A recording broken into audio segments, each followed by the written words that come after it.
OMG, 89वीं कहानी, 89 लघु कहानी। Oh my God.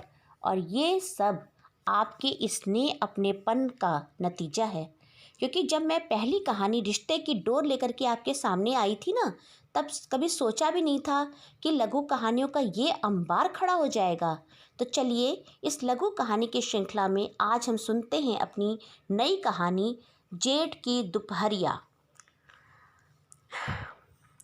रागिनी का जेठ पति से ज़्यादा सुंदर था, पर अभी तक शादी क्यों नहीं की, इस पर कोई माकूल जवाब देता ही नहीं था। माँ जी, ये राहुल भैया ने शादी क्यों नहीं की? प्रायः रागिनी माँ जी से पूछती थी।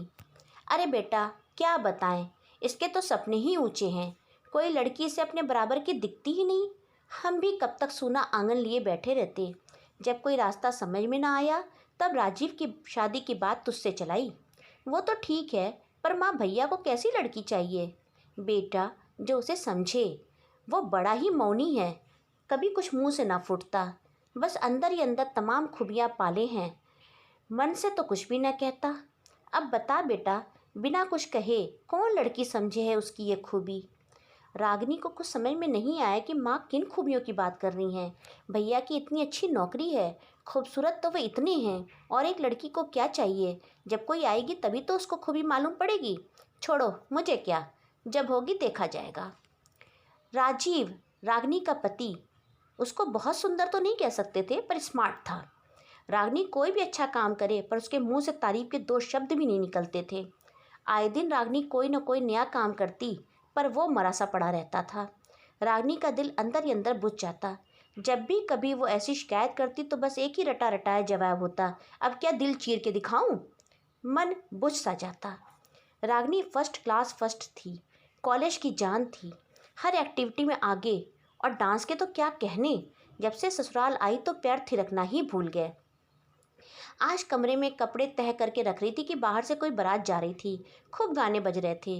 रागिनी ने भी कमरे में नाचना शुरू कर दिया। 5 मिनट तक मदहोश नाचती रह गई। दरवाजे से राहुल भैया जाते हुए रुक गए और मुस्कुरा कर देखने लगे।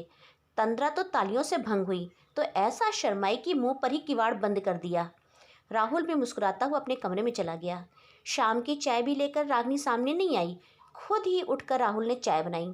शाम को जब राजीव आया तो रागिनी बड़ी उत्सुकता से दोपहर की बात बताने लगी, पर राजीव वही सपाट चेहरा लिए बात सुनी अनसुनी करता रहा। झल्ला कर रागिनी ने आधे में ही बात छोड़ दी। दूसरे दिन राहुल और रागिनी जब थोड़ा सामान्य हुए तो राहुल ने ही बात छेड़ दी। रागिनी, तुम बहुत अच्छा डांस करती हो, क्यों ना आसपास की लड़कियों को सीखने के लिए घर में कोचिंग खोल लो। तुम्हारा भी शौक पूरा हो जाएगा और कुछ तुम्हारी अपनी पहचान भी बन जाएगी। रागिनी को सुझाव बहुत पसंद आया। माँ बाबूजी तो ना कर ही नहीं सके। राहुल के साथ राजीव भी सपोर्ट में थे। कोचिंग भी खुल गई। राहुल शाम को आते ही कोचिंग में आता और अच्छी टिप्स भी दे जाता, यानी नृत्य का उसे अच्छा ज्ञान था। ये तो माँ ने बाद में राज खोला। राहुल ने तो पूरा कोर्स ही किया है क्लासिकल नृत्य का। अब बारी रागिनी की थी। भैया, आप लड़कों को ऑफिस से आने के बाद नृत्य क्यों नहीं सिखाते? मनुहार और शौक के पीछे ही दब गया वो। अब ऑफिस से आते ही रागिनी भैया के लिए हॉल खाली कर देती थी और उनके लड़के विद्यार्थी 2 घंटे क्लासिकल नृत्य उनसे सीखते थे। अब 2 बैच हो गए, घर में 2-2 कलाकार। कोचिंग खूब चल पड़ी। कई जगह अवार्ड फंक्शन भी होने लगा और इनमें रागिनी और राहुल का साथ साथ बुलावा भी होने लगा। बच्चे भी बाहर प्रतियोगिता के लिए जाने लगे। बस राजीव दूर होने लगे और राहुल करीब, बहुत करीब। दोनों की बहुत बन रही थी। कई दिन के मुकाबले आज बहुत गर्मी थी। आखिर जेठ का महीना जो था, चुभन गर्मी पूरे सर पर थी। ऐसी ही भरी दोपहरिया में जेठ भी अकेले घर में थे आज।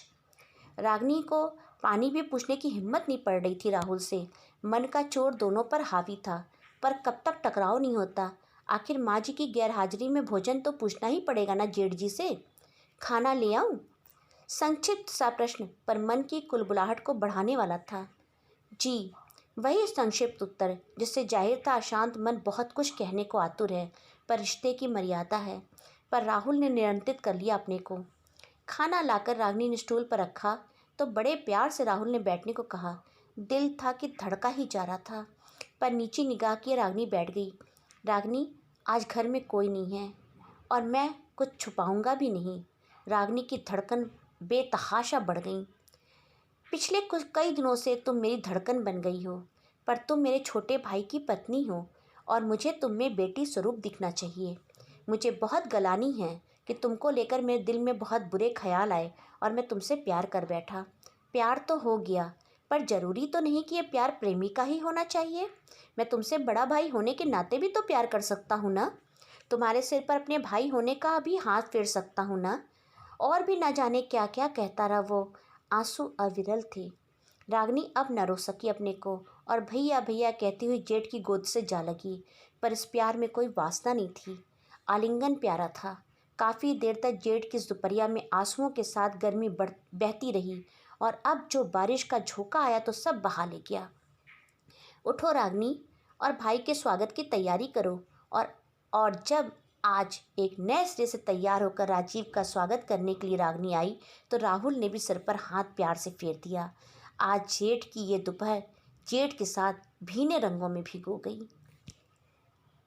मेरे मित्रों, मेरी ये नई कहानी जेठ की दोपहरिया आपको अवश्य पसंद आई होगी और रिश्तों की मर्यादा पे लिखी ये मेरी अत्यंत मार्मिक कहानी है।